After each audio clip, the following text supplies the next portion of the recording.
Thank you so much for joining me today. There's a common theme I've been seeing floating all around social media, on Facebook. I've been seeing lots of people posting about burnout and people asking if others have been thinking about a change in career.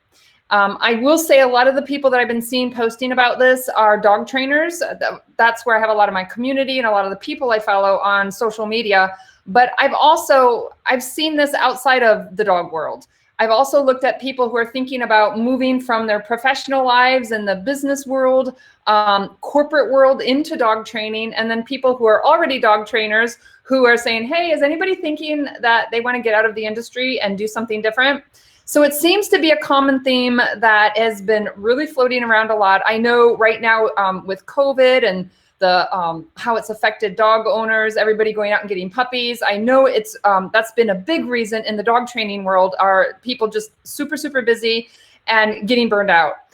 But I also think some of the things that have been going on in the country, in the world, has made people take pause and think about what is it that's truly important to them. And what I wanted to talk about today is I know there's a lot of questions, a lot of insecurities, and a lot of fear that comes around this topic. And I know personally, when I was thinking about a change of career and when I wasn't happy in the career that I had chosen many years ago, and I thought I would retire and like be in that career forever, I also had a lot of guilt around, why I have an amazing job, why don't I love it? I have a really good thing going. Am I crazy for wanting to leave it? And so there's so many emotions and so many fears and so many unknowns around this, that I wanted to talk about this tonight and share a little bit of my story and some of the issues that and the questions and the things that helped me make a decision. And I know everybody's situation is different. I know that, what I decide is not, it's not right for other people. Everybody has their own reasons, their own rationale. For some people, changing a career, changing the business is the right move. For other people, it's not. So it's not like there's one size that fits all. But I think there's certain questions and things that people should be thinking about that can help give some clarity and help them either make a decision to make a change, or to make a decision to not make a change, but feel more confident in the decision that you made. And also not having guilt along the way, whether you stay or you don't stay. So this is a topic that I wanted to talk about tonight, and I would love to hear your experiences. Hey, Jennifer. Yeah, this should be available for replay if the technology works properly. But if you're just now joining us, I'd love to hear kind of what you're thinking here. Are you like, hey, I'm in the job I want to do, I'm just dealing with burnout, or are you actually thinking about a career change? But here's some questions that I've been seeing a lot, and things that come to mind for me is, are you feeling burned out by your job or your business? Are you wondering if this is the time for change? And also, how do you know if it's not just a bad week, a bad month, or a bad year? I dealt with this a lot. When I was not happy in the job that I had, this question really haunted me. It's like, do I just wait and will it get better? Am I just having a bad year? Is it just a bad month? How do I know that it's not just a bad spell, or is it actually the career? Is it actually where I am in my life? And I'm going to talk a little bit about this and how I worked through this. And then the other question is, how do you know if it's time to completely reinvent yourself, to reinvent your life and do something completely different? Or maybe not completely different. Maybe it's a shift in focus. Like, maybe you are a dog trainer in pet dogs and you're going to make a big shift over to service dogs or sport dogs. Or maybe you have an online business and you're going to stay in the company, but you're going to move it or you have an in-person, but you're going to move it online. So it could also be like reinventing yourself. It could be reinventing your business, and you're not necessarily doing a complete change in the business, but there's some pretty drastic changes along the way. So what I'm going to be sharing with you today, I think is going to be applicable and things for you to consider in all of these situations. So let me give you a little bit of background here. This is let me tell you my perspective and where I stand on this. Like I said, not everybody's in the same position. Not everybody thinks like me. But I truly believe that I want to live a life that feeds my soul. I am a type of person that I have to have like stimulation in my life and my career, or I just feel stagnant, and it affects me psychologically. It affects me emotionally. I'm the type of person, if I can't do the same type of job and the same thing day in and day out, year after year after year after year. Like, I'm a type of person, I'm always looking for challenges. When I meet a challenge, I'm off to look for another challenge. I can be teaching something for years and years, but I get a little bored and I need to spice it up. I need some creativity in my life. And so I feel like for me to be happy, I need that passion and excitement in what I'm doing. Now, I'm not saying that passion and excitement is not there. I'm not saying every day you should wake up, you're going to wake up and be like, oh my gosh, this is a wonderful life. Everything, we all have our down days and our up days. But when you do the sum of the average of your days, I want to live my life where I'm excited and I have like that high on life and I'm motivated and I feel passionate about the things that I do.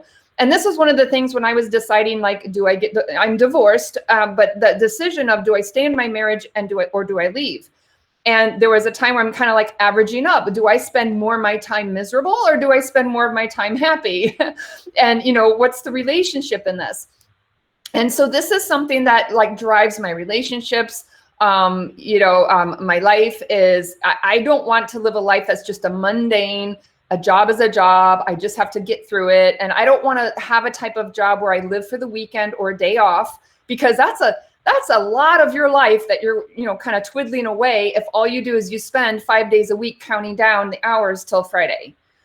And that's not the kind of life that I wanted. And so if you know a little bit about me, I was in academia, a university professor. I had a tenured, guaranteed for life position, associate professor at the university, a really good job.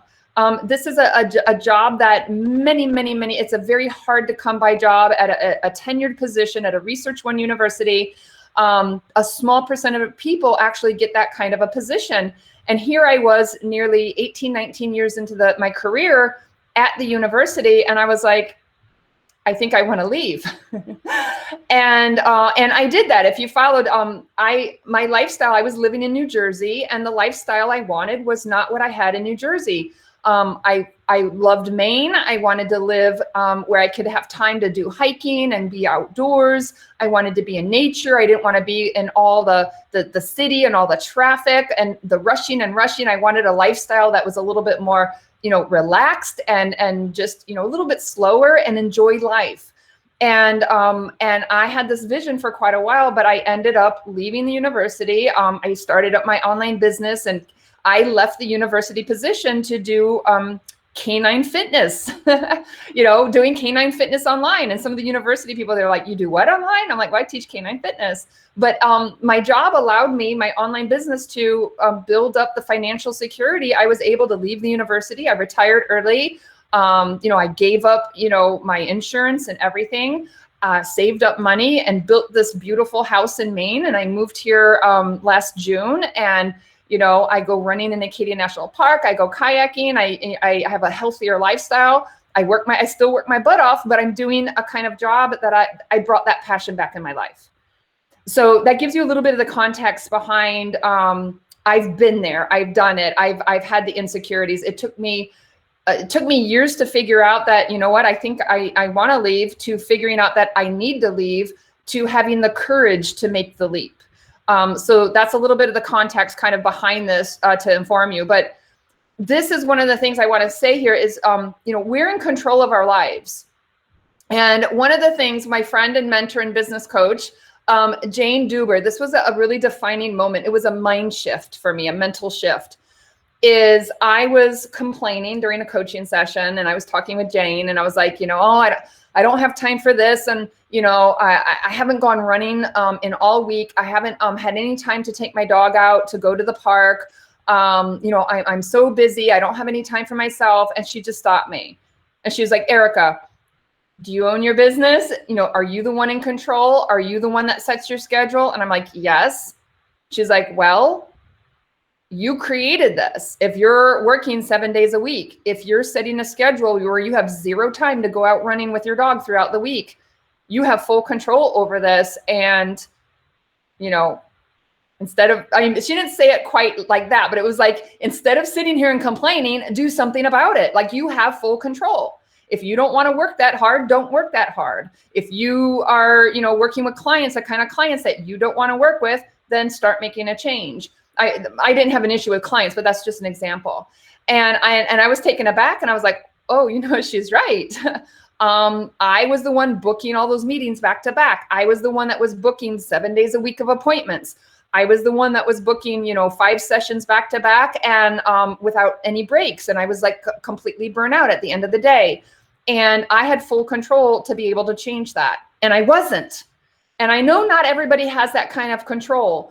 But I had the lifestyle at the university where I didn't have 100% of that control. And that was also another contributing factor of why I wanted to leave. I wanted more control over my life. But this was a huge thing. It was a big mental shift because I was complaining, and I'll still complain, but I try to catch myself. But you know, oh, grumble. Oh, this, I don't have time for this. I don't have time for that. And oh, you know, another week went by. Oh, I'm so stressed. Like, I was there, and I was complaining, and I was griping, and she just turned it on me. She's like, you know, if you want a 4-day week, go create a 4-day week. If you want to work at home, you know, you can do that. Not saying it's going to happen overnight, but it was like, I have control over this. And so that's one thing that I would say for all of you. Yeah, Beverly, you're in the same place. So this is a huge thing, is our mindset is huge. Don't fall into that mindset that, you know, you're the victim. You have no control. Well, I just have to kind of suck it up. Well, you don't have to suck it up. And I'm not saying it's going to be easy, but if it's that important to you to make a change, it might not happen. It did not take me overnight for me to get to Maine. It was not overnight for me to get the lifestyle I have now, but it was so important to me that I kept working towards it, and I made it happen. And it comes down to how important it is to you. And my mental mindset is, giving up and failure is not an option. I'll find a way. I will make it work. And there were all kinds of bumps in the road. I had people trying to tell me not to do it. I had people trying to tell me not to build the house I built. I had people trying to tell me I was crazy for leaving the university. But I had a vision of the lifestyle that I wanted, and I was not going to give that up. And there were times that I thought about giving it up. And that mental mindset, I started to get kind of beat down. But I kind of repositioned, got re-energized, got clarity on my vision, and kept moving forward. So that mental mindset, a big clue into that mental mindset is when you find yourself excuses and complaining. That's a huge red flag that your mental mindset is not in the right spot to be productive for you. If you're giving, and you have to catch yourself, sometimes you don't realize it's as an excuse, right? And yeah, Emily and vet med and burned out. So I'm going to give you some tips here about maybe you are in the right career, in the right job, but dealing with the burnout. I'm going to give you some tips on that of what helped me. But pay attention to your mental mindset. That's one thing to be aware, like understanding that you're burnout. Like, that's a key to start making a change. Realizing where you are and being very in tune to where you are. That, you know, you're not going to be able to make a change unless you realize what needs to be changed, right? And yeah, Erica says very difficult, the battle of the burnout in the veterinary medicine. So let me give you some tips here. So one of the things that this is what helped me. Like I said, everybody's situation is different, but I'm hoping this will help some of you. Number one is, how long have I felt this way? Like, how long have you felt this way? And that was one of the first things is this temporary? Is it just a passing? Or is this something that is reflective of, I need a major change? And for me, this was a feeling that had been lasting for years. And it was changing. Instead of getting better, it was just a little bit of, you know, a little bit of unhappiness, a little bit of not feeling fulfilled. But over the years, that feeling was intensifying. It was growing. So it wasn't like I had a bad year or bad 2 years. When I actually keep a journal, and I could go back and see my journals from 3 years before and 4 years before and 5 years before. And when I looked at my journal, I was like, no, this is not a passing thing, because I had little tidbits of this years. I had kind of seedings of things happening years ago. And this was something that had been progressive. And it had been something that it wasn't just a bad month or a bad, maybe even a bad year, but there was clear evidence that this was an ongoing thing. So that was a key to me, that it's not just a bad month or a bad year. This was an ongoing theme that I had been questioning for quite a while. So, if it has not been happening for a very long time, it might be, you're just in a slump. It might be you need to do something and, get through the month, get through the year. But this was something that was really important to me to realize, to make such a significant change in my life, a complete career change, move across the country. There were no questions for me. I had clear evidence that this was something that was ongoing, and it had actually, instead of getting better, it was progressively, I was feeling less fulfilled. The next thing is, are you taking care of yourself?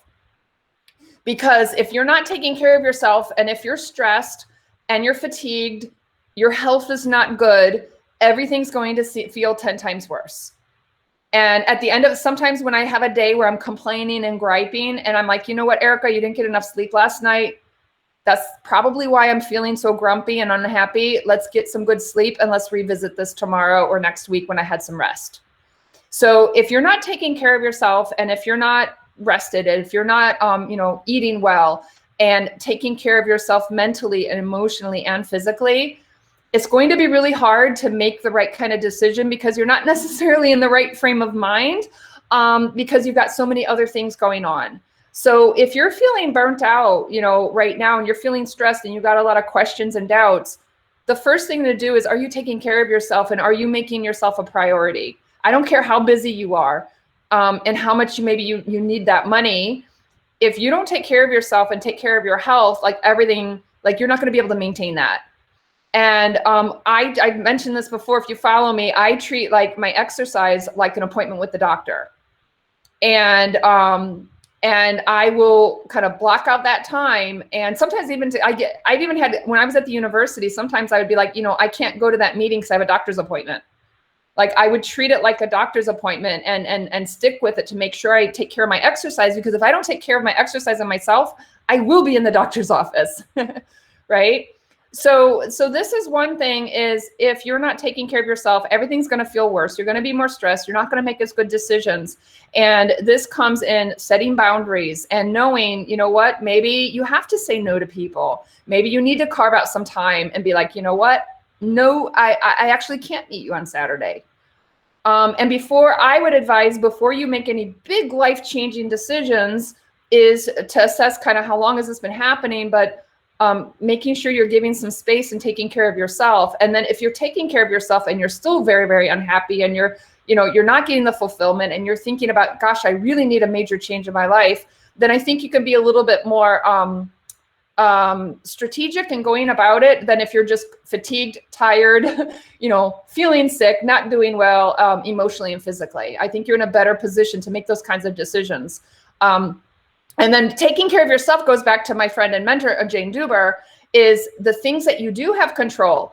Do you find yourself complaining because you're working nonstop? Do you have control over your schedule? Are you the one booking all those sessions and making it so that you're working 6 days, 7 days a week? Are you the one that's booking hours and hours and hours back to back with no rest? If you have control over that, as you're complaining about it, think back and say, okay, what can I change? Maybe that wasn't smart that I booked 5 hours of meetings back to back. And I'm guilty. I've done that. Literally, I 5 hours of meetings back to back, 3-4 hours, no break in between. That's my own fault. And I need to own up to it and not do it again, right? So that's something that's to think about. The other thing that helped me is, have you tried to make a change? So let me give you an example. I was not happy. I was not feeling as fulfilled with my classes I was teaching, say at the university. I used to be super, super excited and super passionate about the classes. And then it was like, oh, I got to read those papers. Oh, okay. I love my students. But the content of what I was teaching, I didn't care about it at all, really. I was like, I don't care about this topic. I'm sitting here teaching this topic and I really don't care about it. So before I decided to leave the university and change my career, I thought, well, let me try a different topic. Let me propose a different course. Let me teach a different kind of student. And another thing that I did was I talked with others. I talked with my mentors. I even looked at maybe going to a different university, like thinking maybe that would be it. But what I did was I didn't just drop everything and say, yo, I'm leaving, I'm giving up. I was like, let me try to make it work. Let me try to bring the passion back. Let me try to bring the excitement back. And this is something that I'm glad I did this, because when I finally made the decision to leave, there were no doubts. Like, I knew I gave it my all. I knew that, and that was the same thing in my marriage. I tried everything. We did counseling. And so when I decided that, hey, the marriage is over, when I decided my job, this is over, I, in good faith, could say I tried everything possible. I gave it my all, but it still didn't work. And so with my job at the university, I tried. I proposed new classes. I got involved in other departments. And what I found out was it did spark a fire. I did get excited again. But after about a year, 1 or 2 semesters, it petered out. And so it did work temporarily and it got me all motivated. But that and there were other reasons, other things going on with my job. But that excitement didn't stay and that passion didn't stay. But I tried. And like I said, for me, it did kind of maybe delay my decision to leave. But when I did leave, there were no doubts. Like, there was no ifs, ands, or buts. It was like I knew what I had to do. There was no question about it. And that was the same in my marriage. And people say, like, how do you know when it's over? It's like, I had friends say, you know.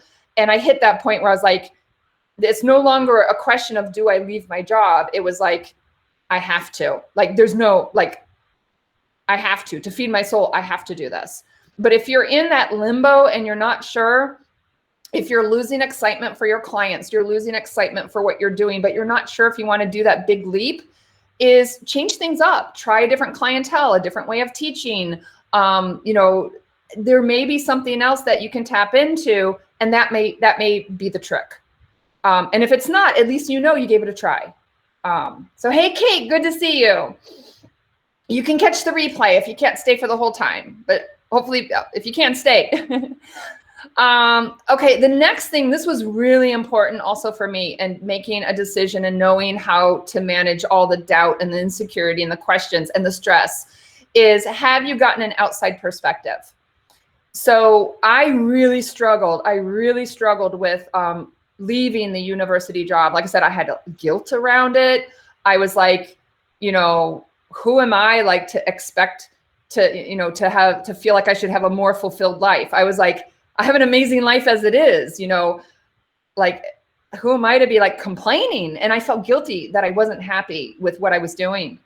But what really helped me here was I had, number one, when I was going through the divorce and going through some of these decisions, I had a marriage counselor that I went just for me. And I continued to see her after the divorce. I would periodically see her because I was trying to make big life decisions about my life on where do I want to live, and do I want to leave, do I want to have a career change, do I want to move? And so I continued to periodically touch in with her, and that was helpful to get an outside third-party perspective. The other thing that I did was I had a business coach. And so when I had a lot of insecurities about moving into a different field, there was a lot for me to learn. And so I joined a mastermind and I educated myself. I had a coach. And then at one time when I was really struggling about whether I should leave the university, and I had a lot of insecurities about that and a lot of fear, is I also had a life coach. And so I had many people, like, when I was trying to make this decision, I had many people supporting me and kind of carrying me on their shoulders, and like, they had my back. And when I would, be scared or frustrated or guilty, I had people to reach out to. And I had a community of people who supported me and cheered me on and helped me get confident and helped me get the knowledge and the skills to do a change. And I could not have done it without that. Trying to do it on your own. And also that we know that negative thinking, it's like a snowball effect. It's really hard when you start, the body and the brain just kind of feeds into that negativity.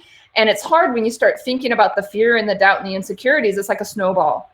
And like the brain, the way the brain works, like, that is physiologically, it is hard to break out of that the longer you stay in it.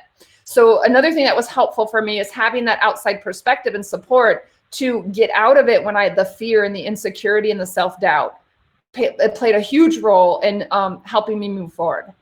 So that was huge. I would not be where I am today if it weren't for the support of my family, but also those mentors, coaches, and people that I looked up to and had the kind of lifestyle that I wanted, right?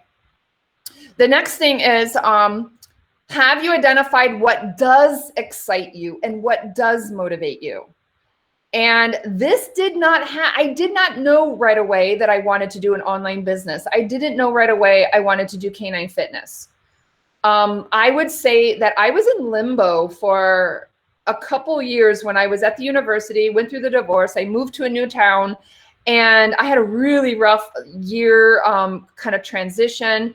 And there was a period where I was like, nothing really excites me, right? I was just like, I don't get super excited about anything, but I know that that's not me. That's not the normal Erica. When I look at the years of my life, that is not who I am as a person. If you look at the sum of all my years of living. And so what I did was, for me, having that excitement and passion was important to me. And so I purposely said, I want to find it. Like I would go take classes and I would study and I would try different things. I would journal, I would brainstorm, I would learn. And I was consciously, actively seeking what gets me excited again. And I know a lot of people where they're kind of like, well, I don't know, I'm not really happy, but I don't know what I want to do, and I don't know what really excites me. And that's there's nothing wrong with that. But if that's something that you're wanting to seek, there are things that you can do to kind of nurture and try things out and explore and reflect and have that self-awareness. And if that's what you want, just keep at it, you'll find it. But I do want people to know that it wasn't like all of a sudden I'm like, oh, I'm going to leave the university, and oh, I love canine fitness, and oh, I want to do an online class. Like, this was a progression over time, but I just knew that I was not totally fulfilled in where I was in my life at that time. And I was actively seeking, what is it that makes me happy? And then when I would recognize it, I would think about it, reflect upon it, and be trying to develop a lot of self-awareness of what brings me joy so that I can work more towards that. And then over time, the clarity came. Then it was like, canine fitness and coaching and mentoring business owners and moving businesses online. And that evolved, but it was not overnight. But I knew that this was, not only did I want a different lifestyle, but I knew I wanted a lifestyle that I was excited about and passionate about. So I worked towards that to make that happen. Like I said, I did a lot of journaling during that time. That self-awareness really helped. And then the other thing is, does fear prevent you from doing what you know you should do? So I know many, many, many people, I've been there, where you know what you should be doing, right? I've been there, and I've talked to friends that have been there. And if you listen to your gut, you may be saying, well, I don't know. But if you listen to your gut, I feel like a lot of times we know, like our body knows what we should be doing, but the fear holds us back. We're too scared. And this is where having the community and having the mentors and having the outside support and surrounding myself with the positive people, that was how I helped to get over the fear. And also my coaches that I had along the way, they gave me strategies in how to deal with the fear and how to deal with the insecurity. So it wasn't like the fear just disappeared. Again, I was actively pursuing, I want to overcome this. How do I overcome the fear? How do I feel more confident? What strategies can I use when my mindset goes into the insecurities or the fear? So having the community, having people support me, and learning strategies to deal with this was very, very key for me to overcoming the fear and making the change. And it was very, very, very scary. It was like one of the most challenging things, if not the most difficult. The two most challenging things in my life were, deciding about my marriage and you have this whole vision of what your life is. That was, I would say, one of the most difficult decisions in my life, and leaving the university. And I don't know which one was the most difficult, but they were the two most difficult and the scariest things that I ever had to decide to do. So that's what helped me. Like I said, your situation, everybody's situation is different, but there may be some threads here of things that you can relate to that might help you in thinking about how to help you get through some of this. But that was really, really important. Charlie asked a question: do you miss an intimate relationship when someone to share their joys and disappointments? I have all kinds of people in my life where I share those intimate relationships with, friends and families. And I have key people in my life where any moment I want, I can turn, and I have places to go to have that. So I feel very, very fulfilled, Charlie. And I have different people that serve different roles in my life. So I totally, I could not be more content, and I have all that support. Beverly says, some people say to just hire and things will be better. You own a dog training, dog walking, and pet sitting. People are booking pet sitting visits, but it's extremely difficult to find people to work for you. So you end up doing everything. You feel guilty because you started the business 8 years ago, and you have more time with your pups, and you have almost no time for them. Yeah, like I said, guilt was a prevalent theme for me when I was trying to make a decision, was the guilt. So one of the things is you have to move through that guilt and get rid of that guilt. And like I said, I didn't do it all on my own. Having coaches, having mentors, having a community. Like I said, I even, periodically visited the marriage counselor that I continued to I'd call her up and say, hey, need to chat. I'm feeling kind of insecure, or I'm feeling guilty.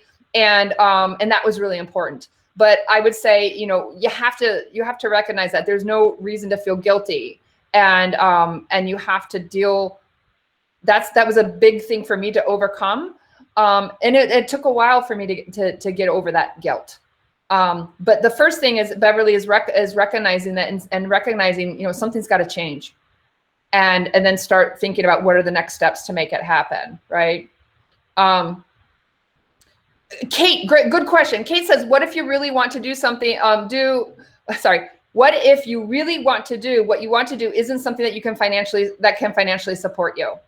So, so one thing is, be careful about the assumptions that you make, because that might be just a story that you tell yourself.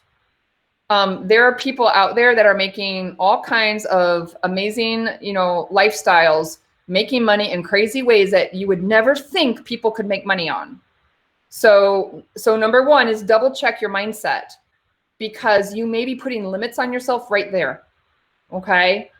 And then the other thing is, sometimes, number one is there a precedent? Is there anybody else out there doing it? Another thing is, what I did was, before I turned like my passion with the dog stuff into the full-time business, is I kind of dabbled in it as like a hobby, and I kind of explored it. And I explored that area as I was building it up. So it wasn't like a big decision I made overnight.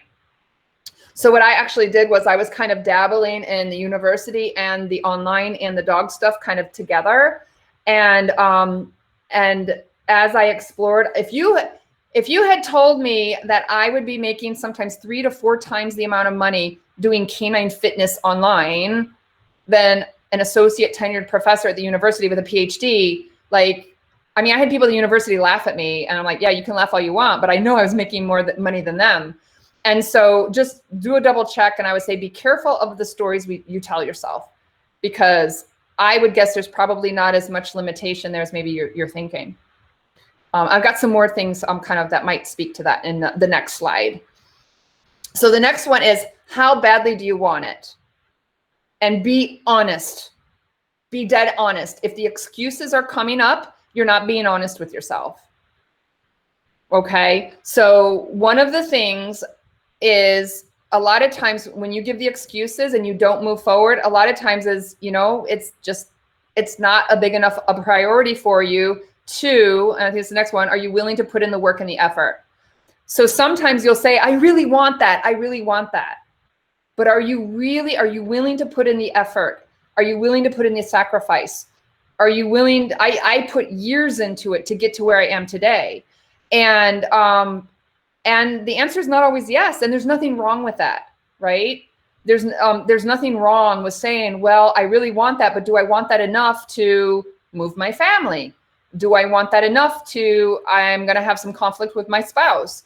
Do I want that enough that I'm going to have to work temporarily 7 days a week, or, be short on money so I can, work towards it and be patient.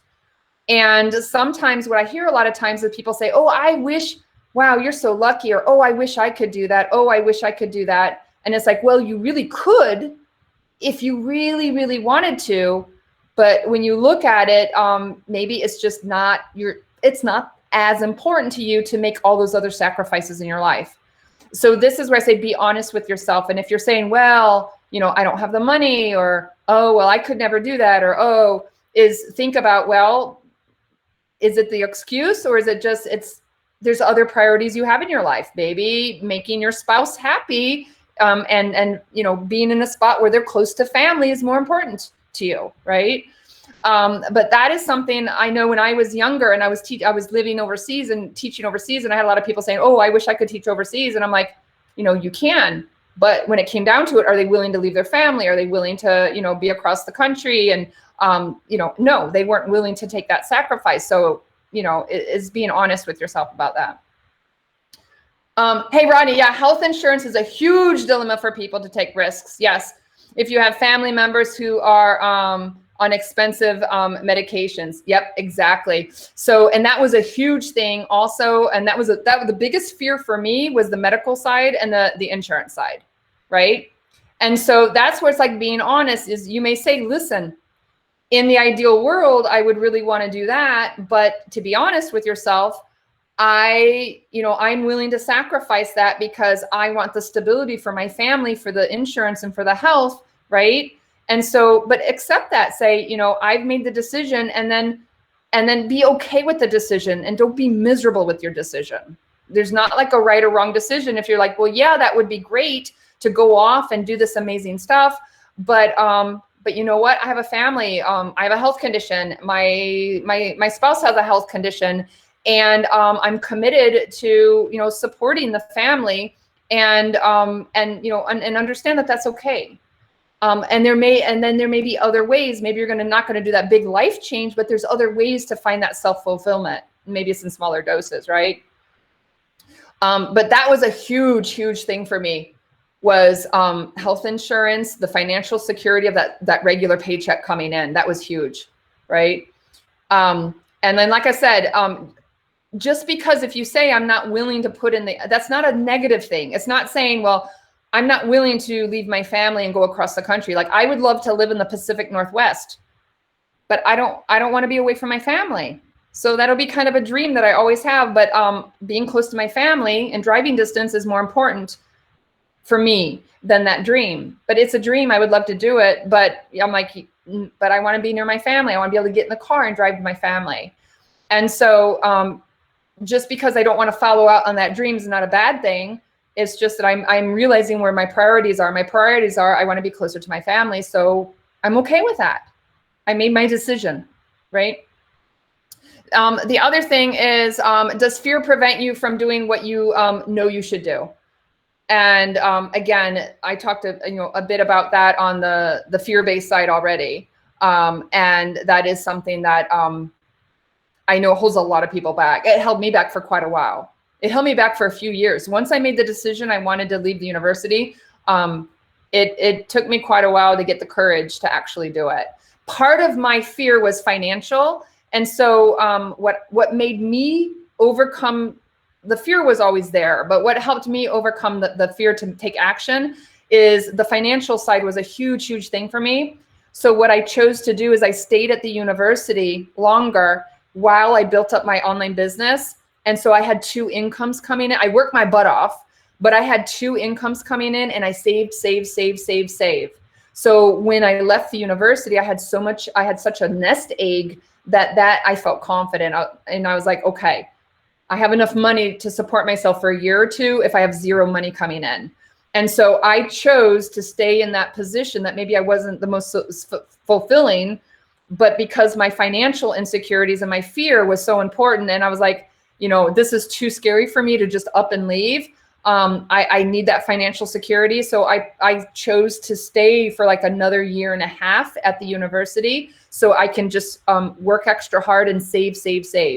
And then when I was ready to make the move, I had that nice nest egg. And so, so that was a sacrifice I made, right? I delayed it, and I was like, because I wanted that savings and I wanted to build up that income, and I worked really hard, and I was working 7 days a week because I had 2 jobs, but that was my choice. And I was looking at the long term, right? So, hey, Carol, you said you just applied to lease a facility. Very scary, but you've been wanting to do this. Oh, I have another thing to share with you. You made me think about this.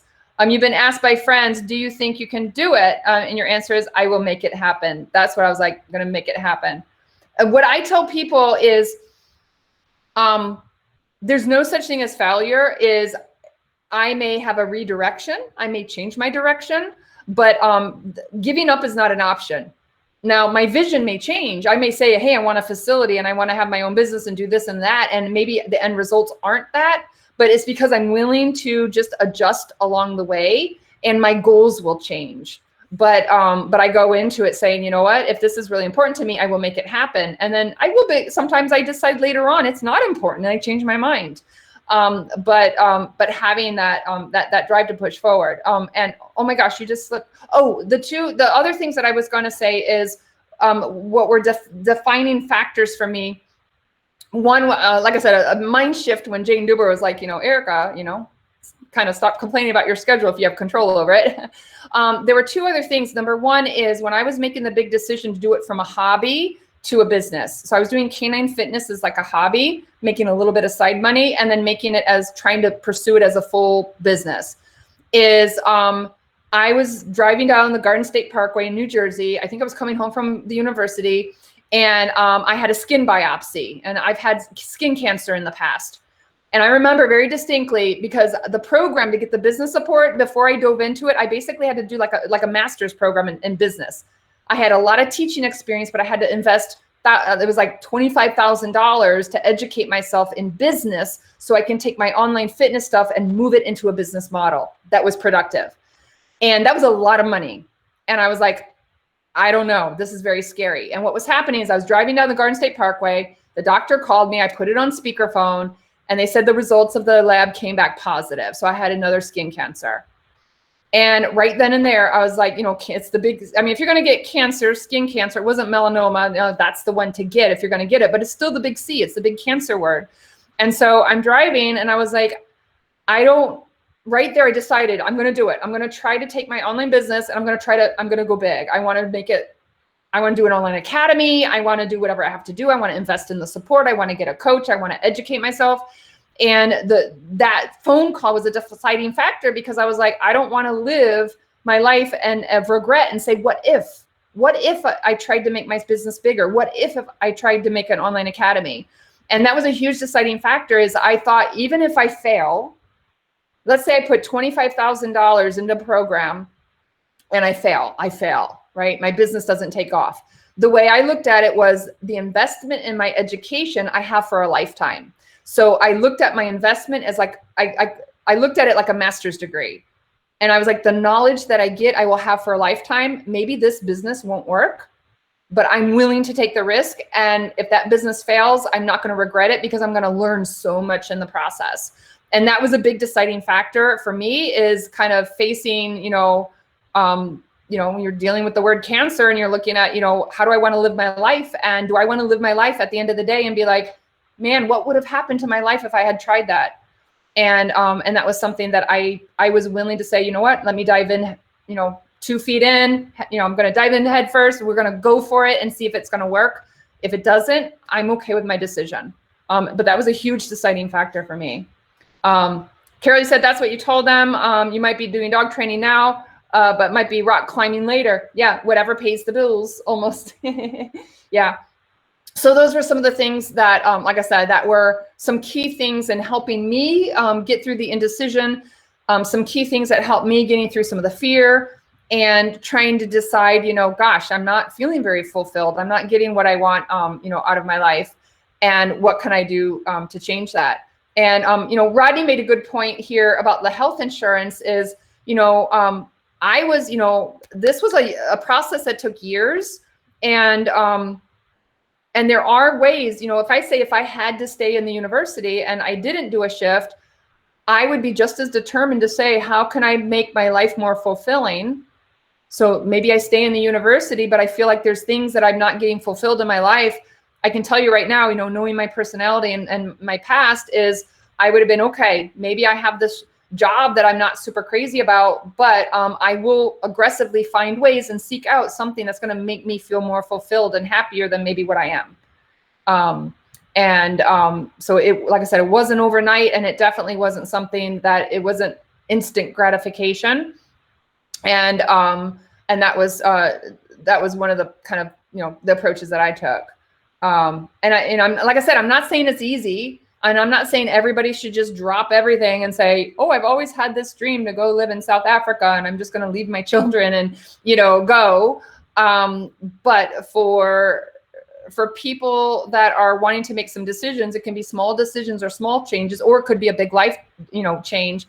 These were the things that, like I said, helped me get through the indecision, get the clarity, ask the questions, the fear, right? So I think that's the last slide. Yeah. Just what I want to leave you with is, if you are a dog trainer and you're looking at, maybe you're going to stay in dog training, but you want to change things up, you want to do different programs, you want to learn something new. Or if you're just starting out, or you're wanting to, a lot of people come to me and they're like, I don't have a lot of clarity. I don't know exactly what I want to do. I'm not exactly sure how I want to change the business. But I have the Canine Business Mastermind. It's an online business program. It is predominantly dog trainers and dog groomers and canine professionals, but I've also had people in other fields and other areas do the program. And, we do things from the business side of things, and growing your business or changing your business. And there is an online spin to it, because my whole background in online teaching and learning and building online businesses. But if you're interested in, getting some support and having a community, maybe getting some direction and, revamping your programs or adding something new, or going a different direction in the dog training, or other areas of your business, go to northeastcaninemmastermind.com. Oh, let me see if I can pop this up in the screen. It's northeastcaninemmastermind.com. It's the letter K, the number 9, northeastcaninemmastermind.com. And you can read about it. Enrollment's going to close soon. You can enroll right away, or message me if you have any questions. I've got a whole video recording about the whole program that I could send you. But this is, like I said, I help a lot of people kind of revision their businesses, bring in new programs, rework their pricing, get more confident in charging, for what you're worth. I also have a number of people that are transforming their life and their business by moving part of their business or all of their business online. So that gives you a lot of flexibility. Like where I live in Maine, there's not a lot of jobs here. And having an online business allows me to live in a place that most people cannot live here because of the limited job offerings. And so by going online, I was able to live anywhere I wanted that had high-speed internet. And so I have worked with a number of dog trainers and canine professionals that are either adding more value to their in-person programs to give them more flexibility, or I also have some business owners that are wanting to go fully online. And those are some of the things that I've helped them in transforming their business, and then ultimately transforming their whole life and giving the flexibility. But I love being able to do stuff online and having that flexibility. So thank you. If I missed some of your comments, I'm going live in a couple different places, but if I missed your comments or questions, I will catch them after I'm done going live. This video replay will be available if any of this has been helpful or thought-provoking, and feel free to share it with others. And I hope by sharing some of what I've been through and some of the questions I asked myself and some of the strategies and the kind of the mental mindset that helped me work through some of these challenging times, and help me make decisions, and also not just make decisions, but help me to be happy and okay with the decisions I've made. Because like I said, I'm not saying everybody should just go out and drop everything. It may be just you coming to terms with, I'm deciding that I'm not going to do that right now, but I accept that and I'm okay with this. And I'm going to find, other ways to kind of, nurture the soul and bring that type of passion in other ways that maybe it might not be there, say through a career, if you decide to, or if you're unable to make those changes due to your decisions. So So thank you. I don't see any questions or comments. A quick reminder that I go live on the Northeast Canine Conditioning Facebook business page every Friday, 8:30 p.m. Eastern time. I alternate kind of back and forth between canine fitness topics and canine business topics. And not sure what topic I'll do next week. But if you go to our Facebook business page, Northeast Canine Conditioning, and if you click on the video section, I think we're up to like 200 or more episodes. And there's all kinds of great stuff there for you. So like I said, if you have any questions at all about the mastermind, or you've been thinking about joining or want more about it, message me. We'll probably only have enrollment open for maybe another week, and then we'll be shutting it down. I'm not sure when enrollment will open again. So you're very welcome, Erica. Thank you for joining. Carol and Charlie and Rodney, thanks for sharing, and Kate and Beverly. And like I said, I know everybody's situation is different. And everything I put on here everything might not be applicable to you, but if you can take one little nugget, one little tidbit, hopefully that was helpful. So, all right, I'm logging off. Have a great rest of the day. And like I said, don't hesitate to reach out. And I'd love to see some of you in our mastermind program. Again, it's Northeast Canine Mastermind, the letter K, the number 9, northeastcanineMastermind.com. And I'll talk to you next Friday. Bye-bye for now.